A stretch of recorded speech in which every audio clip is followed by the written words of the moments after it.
চলে যাওয়াটাই হলো জীবন, এর চেয়ে বড় কোনো সত্য নেই। তবে চলে যাওয়া বলতে শুধু যে মৃত্যু বোঝায় তা তো নয়। কেউ চলে গেছে বা চলে যাবে শুনলেই বুকের ভেতরটা যেন দুমড়ে মুচড়ে যায়। যে মেয়েটি না বুঝেই একদিন পাশের বাড়ির ছেলেটিকে হৃদয় উজাড় করে ভালোবেসেছিল, কোনো কারণ ছাড়াই ওদের ব্রেকআপ হয়ে যায়।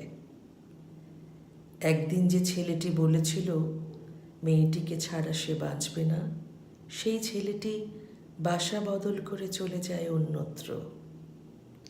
মহা ধুমধাম করে মনের মানুষটিকে বিয়ে করে ঘরে তোলার দ্বিতীয় বছরেই সেই দম্পতির ডিভোর্স হয়ে যায়।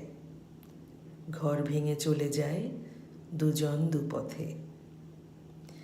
দীর্ঘদিন সুনীলের অপেক্ষায় থাকা বরুণাও একদিন অন্যের গলায় মালা দিয়ে চলে যেতে বাধ্য হয় অন্য ঘরে। মানিকজোড় দুই বন্ধু বড় হয়ে পাশাপাশি বাড়িতে থাকবে বলে প্রতিশ্রুতিবদ্ধ হলেও একসময় সে বন্ধু অন্য বন্ধুকে ছেড়ে চলে যায় দূরের কোনো ঝকঝকে দেশে। কেউ কষ্ট পেয়ে চলে যায়, কেউ অভিমান করে চলে যায়, কেউ বা অপমান সহ্য করতে না পেরে চলে যায়। প্রতিনিয়ত এই চলে যাওয়ার মিছিলটা একটু একটু করে বড় হয় যত, বুকটা ভেঙে যায় তত। তবুও চলে যাওয়া থামানো যায় না।